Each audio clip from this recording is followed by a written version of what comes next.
잠언 11장. 속이는 저울은 여호와께서 미워하시나 공평한 주는 그가 기뻐하시느니라. 교만이 오면 욕도 오거니와 겸손한 자에게는 지혜가 있느니라. 정직한 자의 성실은 자기를 인도하거니와 사악한 자의 패역은 자기를 망하게 하느니라. 재물은 진노하시는 날에 무익하나 공의는 죽음에서 건지느니라. 완전한 자의 공의는 자기의 길을 곱게 하려니와 악한 자는 자기의 악으로 말미암아 넘어지리라. 정직한 자의 공의는 자기를 건지려니와 사악한 자는 자기의 악에 잡히리라. 악인은 죽을 때에 그 소망이 끊어지나니 불의의 소망이 없어지느니라. 의인은 환난에서 구원을 얻으나 악인은 자기의 길로 가느니라. 악인은 입으로 그의 이웃을 망하게 하여도 의인은 그의 지식으로 말미암아 구원을 얻느니라. 의인이 형통하면 성읍이 즐거워하고 악인이 패망하면 기뻐 외치느니라. 성읍은 정직한 자의 축복으로 인하여 진흥하고 악한 자의 입으로 말미암아 무너지느니라. 지혜 없는 자는 그의 이웃을 멸시하나 명철한 자는 잠잠하느니라. 두루 다니며 한담하는 자는 남의 비밀을 누설하나 마음이 신실한 자는 그런 것을 숨기느니라. 지략이 없으면 백성이 망하여도 지략이 많으면 평안을 누리느니라. 타인을 위하여 보증이 되는 자는 손해를 당하여도 보증이 되기를 싫어하는 자는 평안하니라. 유덕한 여자는 존영을 얻고 근면한 남자는 재물을 얻느니라. 인자한 자는 자기의 영혼을 이롭게 하고 잔인한 자는 자기의 몸을 해롭게 하느니라. 악인의 싹은 허무하되 공의를 뿌린 자의 상은 확실하니라. 공의를 굳게 지키는 자는 생명에 이르고 악을 따르는 자는 사망에 이르느니라. 마음이 굽은 자는 여호와께 미움을 받아도 행위가 온전한 자는 그의 기뻐하심을 받느니라. 악인은 피차 손을 잡을지라도 벌을 면하지 못할 것이나 의인의 자손은 구원을 얻으리라. 아름다운 여인이 삼가지 아니하는 것은 마치 돼지코의 금고리 같으니라. 의인의 소원은 오직 선하나 악인의 소망은 진노를 이루느니라. 흩어 구제하여도 더욱 부하게 되는 일이 있나니 과도히 아껴도 가난하게 될 뿐이니라. 구제를 좋아하는 자는 풍족하여질 것이요 남을 윤택하게 하는 자는 자기도 윤택하여지리라. 곡식을 내놓지 아니하는 자는 백성에게 저주를 받을 것이나 파는 자는 그의 머리에 복이 임하리라. 선을 간절히 구하는 자는 은총을 얻으려니와 악을 더듬어 찾는 자에게는 악이 임하니라. 자기의 재물을 의지하는 자는 패망하려니와 의인은 푸른 잎사귀 같아서 번성하리라. 자기 집을 해롭게 하는 자의 소득은 바람이라. 미련한 자는 마음이 지혜로운 자의 종이 되리라. 의인의 열매는 생명나무라. 지혜로운 자는 사람을 얻느니라. 보라, 의인이라도 이 세상에서 보응을 받겠거든 하물며 악인과 죄인이리요.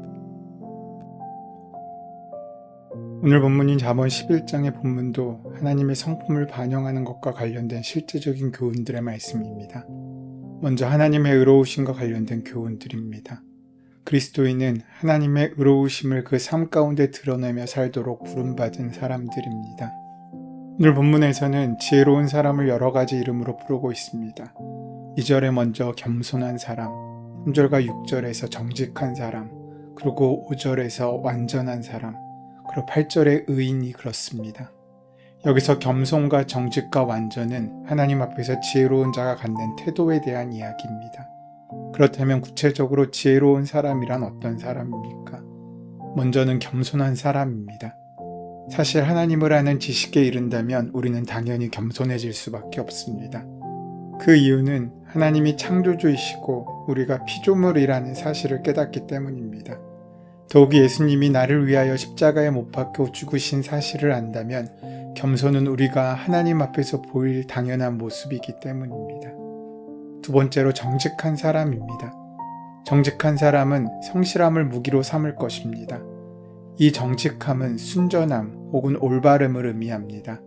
삶의 부산함을 얘기하는 것이 아니라 바른 것을 향하여 삶을 단순하게 만들고 그 단순함을 추구하는 인생을 사는 것입니다. 하나님의 거룩하심 앞에서 우리는 거룩함을 추구하는 것이 마땅합니다. 모든 삶 속에서 우리는 하나님의 앞에 서 있기 때문입니다. 그리고 세 번째로 완전한 사람입니다. 여기서 완전함이란 인간적인 우월감 혹은 뛰어남의 의미가 아니라 하나님 앞에서 솔직하고 바르게 서는 것을 의미합니다. 사실 우리의 모든 죄와 허물을 하나님 앞에 드러내어 놓는 일은 우리가 하나님 앞에 온전하게 사는 가장 확실한 길일 것입니다. 하나님께서는 이처럼 하나님의 지혜 안에 있는 사람을 의인이라고 말씀하십니다. 그런데 가장 중요한 것은 이렇게 네 가지 이름으로 불리우는 지혜로운 사람들과 세상과의 관계입니다. 단적으로 잠언 기자는 11절에서 이렇게 말씀합니다. 성읍은 정직한 자의 축원을 인하여 진흥하고 악한 자의 입을 인하여 무너지느니라 라고 말입니다. 여기서 성읍은 도시를 말합니다. 다시 말해서 도시는 정직한 자, 곧 지혜로운 자의 축원 때문에 부흥하게 된다는 것입니다. 여기서 축원이란 히브리어 바라크에서 나온 말인데 무릎 꿇다, 경배하다라는 의미를 갖고 있습니다. 그러므로 다시 해석해 본다면 하나님을 아는 의로운 자들이 하나님께 드리는 기도를 하나님께서 들으시고 그 사람뿐만 아니라 그 도시를 부흥케 하신다는 말씀입니다. 하나님의 역사와 하나님의 은혜는 결코 한 사람의 축복으로 남지 않습니다. 그가 속한 공동체, 그 삶의 지경을 축복의 땅으로 바꾸는 역사를 이루십니다. 그래서 참된 지혜는 결코 나만 혼자 아는 비밀일 수 없습니다. 그 지혜로 말미암아 또 그 지혜로운 삶을 사는 나의 삶을 말미암아 나와 함께 만나는 사람들, 내가 살아가는 삶의 지경들이 하나님의 축복의 땅이 되고 축복을 만나는 은혜를 누릴 수 있는 삶의 관계가 이어지게 되는 것입니다. 그래서 지혜는 관계적입니다. 돈과 명예와 권세를 성공과 실패의 기준으로 삼는 세상에 살면서 우리는 신앙인답게 살고 있는지 우리를 돌아봐야 합니다. 지혜로운 자는 하나님께서 사람을 사랑하신 같이 재물보다 사람의 생명을 귀히 여기는 사람입니다. 잠언의 지혜자는 인재한 사람은 자신의 생명을 이롭게 하고 잔인한 사람은 자신의 몸을 해친다고 말합니다. 여기서 인자한 사람은 헤세드입니다. 어려움을 겪는 사람들을 보면 그 마음이 움직여서 돕지 않고는 못 베기는 사람들입니다. 하나님께서는 사람들이 사랑 안에서 서로를 받아들이려는 곳 어디에나 계십니다. 하나님이 함께 하시는 그 자리에서 우리에게 허락되는 마음이 바로 인자함입니다. 그래서 인자함이 드러나는 자리에 하나님도 함께 하시고 하나님이 함께 하시는 자리에 사랑의 기적도 보이는 것입니다. 하지만 사람 속에는 반대로 잔인함도 있습니다. 사이코패스 같은 사람들을 생각해 보면 그렇습니다. 잔인한 사람들은 다른 이들의 입장에서 생각해 볼 공감의 능력이 부족한 사람들입니다. 나와 생각이 다르고 생활 방식이 다른 사람들까지도 소중하게 이웃으로 어울릴 수 있을 때 참된 하늘의 평화가 우리에게 다가옵니다. 그러나 다른 이들을 자기의 방식대로 동질화시키려는 것은 폭력입니다. 잔인한 사람들은 다른 사람들의 마음을 헤아릴 생각이 없습니다. 그러하기에 자신의 이익을 위해 다른 사람들을 수단으로 이용하는 일을 주저하지 않습니다. 그렇게 무심하고 무정해질 때 우리는 그 사람을 파괴하는 것으로 멈추는 것이 아니라 결국 자기 자신까지 파괴되는 그런 비극적인 결과를 맞을 수밖에 없습니다. 깨진 그릇은 누구에게나 칼날일 수밖에 없습니다. 하지만 온전한 그릇은 누군가에게 음식을 담아 사랑을 담아 나누고 전할 수 있는 축복의 그릇이 됩니다.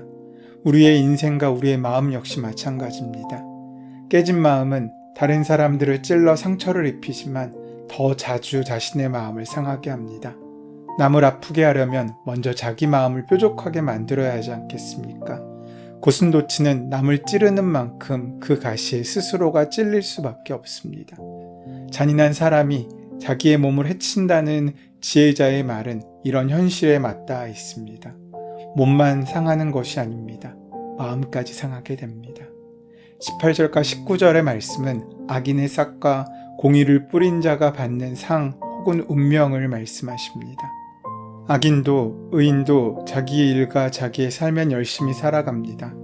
하지만 우리가 하나님의 말씀과 하나님의 자녀임을 드러내야 할 때 그런 복잡한 일에 연루되기 싫어서 우리의 입장과 우리의 정체성을 드러내지 못하고 살 때가 많습니다. 그런데 자아가 강하거나 자기의 이익에 눈먼 사람들, 잘못된 신념에 사로잡힌 사람들은 그 마음의 속내를 드러내는 데 주저하지 않습니다. 그들이 소리를 높이면 할 말을 하고 있는데 우리는 입을 꾹 다물고 하늘의 평화와 하나님의 말씀을 전하지 않고 있다면 그것은 죄입니다. 선한 사람들의 침묵이야말로 악이 번성하는 조건이 됩니다. 편견과 무지에 찬 사람들의 그릇된 확신에 차서 세상을 어지럽히고 더럽히는 일들이 많습니다. 그런데 그들은 참 부지런합니다. 세상에 간섭하지 않는 게 없습니다. 욥기에 초반에 나오는 한 장면의 모습이 생각납니다. 하나님께서 사단에게 지금 어디를 갔다 오는 길이냐 물으시자 사단은 땅을 이리저리 돌아다니다가 오는 길입니다 라고 대답합니다. 사단은 가지 않는 곳이 없고 간섭하지 않는 일이 없습니다. 악인도 마찬가지입니다. 그러나 악인의 열심이 결코 좋은 결과를 낳는 것은 아닙니다. 분별력이 없는 열심, 자기 욕망 충족이 최우선으로 삼는 열심은 결국 남을 해칠 수밖에 없고 자기도 다치게 할 수밖에 없습니다. 오늘 본문의 지혜자는 악인이 거두어들일 삭은 허무라고 단호하게 말씀합니다. 그러나 공의의 씨를 뿌린 자에게 주어지는 것은 생명입니다. 슬프고 고통스럽고 외롭기만 한 것이 인생입니다. 그러나 이익이 아닌 하나님의 정의와 공의를 삶의 중심으로 삼고 사는 사람들은 그런 부정적인 삶의 계기조차 우리를 하나님께로 인도하는 가이드로 삼아야 할 것입니다. 때로는 길을 잃은 것처럼 답답할 때가 있지만 우리는 염려하지 않습니다. 하나님은 내비게이션처럼 임하시진 않지만 우리가 가장 어두운 곳을 더듬을 때 우리와 동행하십니다. 하나님께서 내비게이션처럼 우리가 가야 할 길을 정확히 알려주시면 좋겠지만 하나님은 우리를 그렇게 인도하지 않으십니다. 그렇게 우리는 어두운 곳을 더듬더듬 진실을 향해 한 걸음씩 나가야 됩니다. 분명한 것은 그 자리에 주님이 우리와 함께 동행하신다는 것입니다. 이것이 하나님의 공의와 정의를 삶의 목표로 삼는 사람들의 삶의 모습입니다. 그 사람은 든든함을 경험할 수밖에 없습니다. 많은 사람들이 삶의 방향을 잃고 헤맵니다. 실수와 혼란 속에서 그 방향을 잃고 헤매어 댑니다. 불안하기 때문에 무언가를 탐닉하고 붙잡습니다. 하지만 그럴수록 허무와 죽음은 더욱 확고하게 그를 사로잡습니다. 이제 우리의 삶의 방향을 하나님의 마음으로 향할 때입니다. 오늘 본문 20절 21절 말씀입니다. 주님은 마음이 삐뚤어진 사람은 미워하시지만 올바른 길을 걷는 사람은 기뻐하신다. 악인은 틀림없이 벌을 받지만 의인의 자손은 반드시 구원을 받는다. 마음이 비뚤어진 사람은 비뚤어진 길을 걸을 수밖에 없습니다. 하지만 그 마음이 바른 사람들은 어떠한 삶의 자리에 있어도 하나님의 귀한 은혜의 자리에 이르는 귀하고 바른 길을 걸을 수 있습니다. 그것이 우리에게 지혜입니다. 거칠고 험한 세상이지만 우리는 참 사람의 길을 가르쳐 주신 예수님을 따르는 사람들입니다. 예수님께서는 그렇게 우리의 길이 되신 것처럼 누군가의 길이 되라고 하십니다. 또 우리를 위해 빛을 들어주신 것처럼 누군가를 위한 등불이 되라고 말씀하십니다. 우리는 예수 그리스도를 바라보며 예수님을 닮으려 애쓰는 사람들입니다. 세상이 어둡다고 투덜거리기보다는 작은 등불 하나를 밝히는 마음으로 살아야 할 것입니다. 그때 우리의 굽은 마음도 조금씩 펴질 것이고 우리의 삐뚤어진 길도 조금씩 바르게 교정될 것입니다. 그 삶 가운데 허락되는 감사와 감격과 기쁨, 그 은혜를 한껏 누리시는 복된 하루를 시작하시는 만나의 성도 여러분 되시기를 소원하고 축원합니다. 은혜의 주님, 주님께서 우리에게 허락하신 재물과 재능과 은사를 가지고 사람을 얻는 지혜를 주시고 또 이웃의 삶을 귀하게 윤택하게 만드는 사랑하는 일에 사용할 수 있도록 귀한 은혜를 허락하시고 함께하여 주시옵소서. 예수님의 이름으로 기도드립니다. 아멘. 이제 우리에게 허락하신 본문의 말씀이 지금 나에게 주시는 말씀으로 만나지기 위하여 함께 말씀을 깊이 묵상하시며 기도하시는 시간 가지도록 하겠습니다. 함께 기도합니다.